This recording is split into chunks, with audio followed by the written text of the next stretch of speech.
Dalam dunia MotoGP, hanya sedikit pembalap yang mampu mengukir jejak legendaris lewat dominasi penuh di lintasan.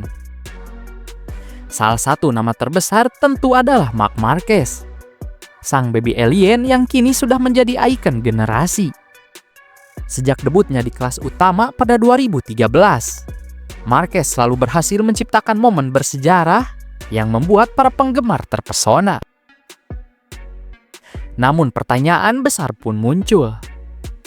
Dari sekian banyak musim gemilang yang ia jalani, musim manakah yang bisa disebut sebagai versi terbaik Marc Marquez? Untuk menjawabnya, kita akan membandingkan 3 musim paling ikonik dalam karir Marquez: 2014, 2019, dan 2025. Ketiganya sama-sama menampilkan level performa yang luar biasa, tetapi dengan konteks, tantangan, dan cerita yang berbeda.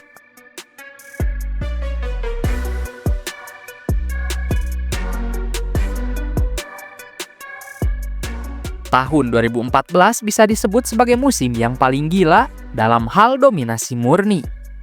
Saat itu Marc Marquez masih berusia 21 tahun dan baru menjalani musim keduanya di kelas Premier. Namun, ia tampil seperti pembalap dari dimensi lain. Statistiknya di 2014, 10 kemenangan beruntun, 13 kemenangan total, 14 podium dari 18 seri, serta mengoleksi 362 poin. Rekor 10 kemenangan beruntun sejak seri Qatar hingga Indianapolis membuat Marquez nyaris tak tersentuh. Hanya segelintir pembalap, termasuk legenda seperti Valentino Rossi dan Dani Pedrosa, yang sesekali mampu meruntuhkan dominasinya. Kunci sukses Marquez kala itu adalah kombinasi agresivitas khasnya dengan motor Honda RC213 yang sangat kompetitif. Ia tidak hanya menang, tetapi juga sering melakukannya dengan gaya spektakuler. Menyelamatkan diri dari crash lewat teknik elbow down yang kemudian menjadi ciri khasnya. Namun, meski penuh dominasi, musim 2014 ini punya catatan kecil. Persaingan belum terlalu ketat seperti era-era berikutnya. Ducati masih dalam tahap membangun, sementara Yamaha tak selalu konsisten.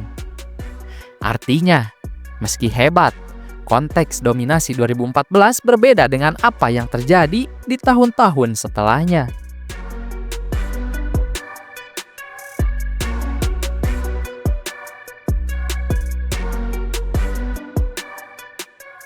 Jika 2014 adalah tentang dominasi agresif, maka 2019 adalah tentang kesempurnaan konsistensi. Pada usia matang 26 tahun, Marquez tampil jauh lebih baik, lebih tenang, dan lebih dewasa dalam mengelola balapan. Statistiknya di 2019, 12 kemenangan, 18 podium dari 19 seri, serta 420 poin yang menjadi rekor saat itu. Hanya sekali saja Marquez gagal naik podium, yakni di seri Austin akibat terjatuh saat memimpin balapan. Selain itu, ia selalu finish di posisi 1 atau 2. Dengan duel klasik melawan Andrea Dovizioso di beberapa seri menjadi tontonan yang mendebarkan. Musim ini dianggap banyak pengamat sebagai puncak karir Marquez dalam hal kesempurnaan. Ia bukan hanya menang, tetapi juga menunjukkan manajemen resiko yang lebih baik. Jika di 2014 Marquez cenderung mengambil banyak resiko, di 2019 ia sudah matang, hanya menyerang ketika perlu, namun tetap mampu menjaga performa sepanjang musim.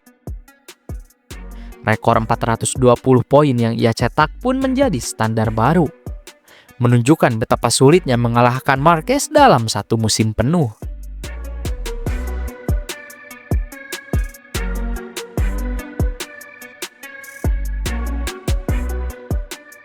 Kini kita tiba di musim 2025, sebuah tahun yang mungkin akan dikenang sebagai salah satu musim paling bersejarah.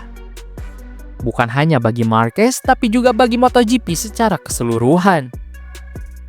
setelah sempat terpuruk karena cedera panjang di 2020, banyak yang meragukan apakah Marc Marquez bisa kembali ke level tertinggi. Namun jawaban yang ia berikan sungguh mengejutkan. Ia bukan hanya kembali, tetapi bahkan tampil lebih dominan dari sebelumnya. Statistik 2025 hingga seri Misano yang masih menyisakan 6 seri. Marc Marquez meraih 11 kemenangan, 2 kali finish podium kedua, 1 kali finish posisi ketiga, serta 512 poin. Rekor baru melampaui rekor 508 poin Jorge Martin di 2024. Dengan masih menyisakan 6 seri, Marquez sudah lebih dulu memecahkan rekor poin terbanyak dalam satu musim. Angka 512 poin yang ia kantongi setelah seri Misano jelas menggambarkan betapa konsistennya penampilan Marquez sepanjang musim.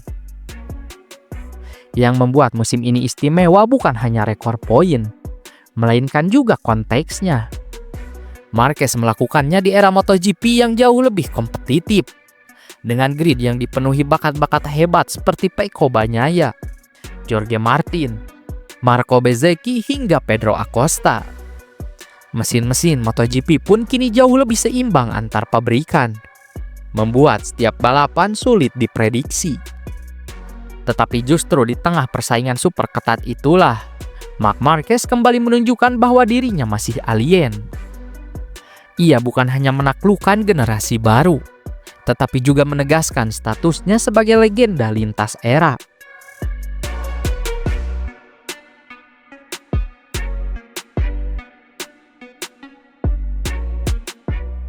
Jika dibandingkan secara garis besar, musim 2014 menampilkan Marquez yang agresif dan eksplosif dengan dominasi mutlak.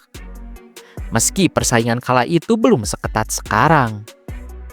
Musim 2019 kemudian menghadirkan versi Marquez yang jauh lebih matang. Hampir selalu finish di posisi 1 atau 2, dengan rekor poin yang mengesankan. Sekaligus menunjukkan tingkat konsistensi dan efisiensi tertinggi. Sementara itu, musim 2025 menghadirkan kisah fenomenal, di mana Marquez berhasil memecahkan rekor poin dengan musim yang masih berjalan.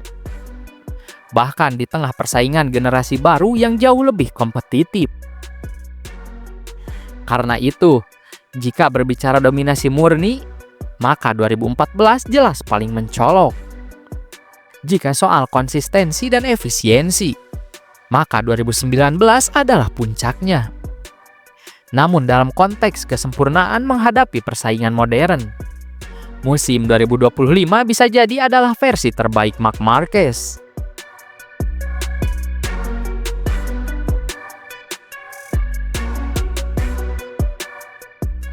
Sulit memang memilih satu musim terbaik karena masing-masing punya keunikan.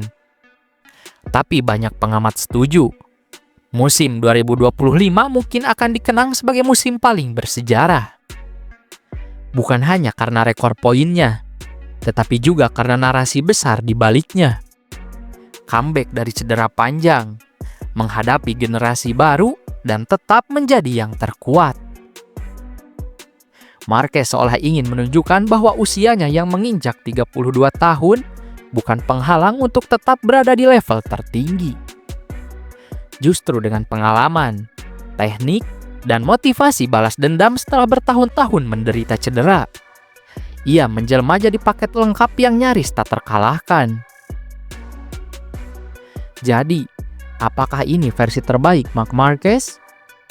Jawabannya sangat mungkin iya. Namun satu hal yang pasti, baik itu 2014, 2019 maupun 2025, ketiganya sama-sama membuktikan satu hal. Marc Marquez adalah fenomena MotoGP yang tidak akan mudah tergantikan. Ia bukan hanya juara, melainkan legenda hidup yang menginspirasi generasi pembalap berikutnya.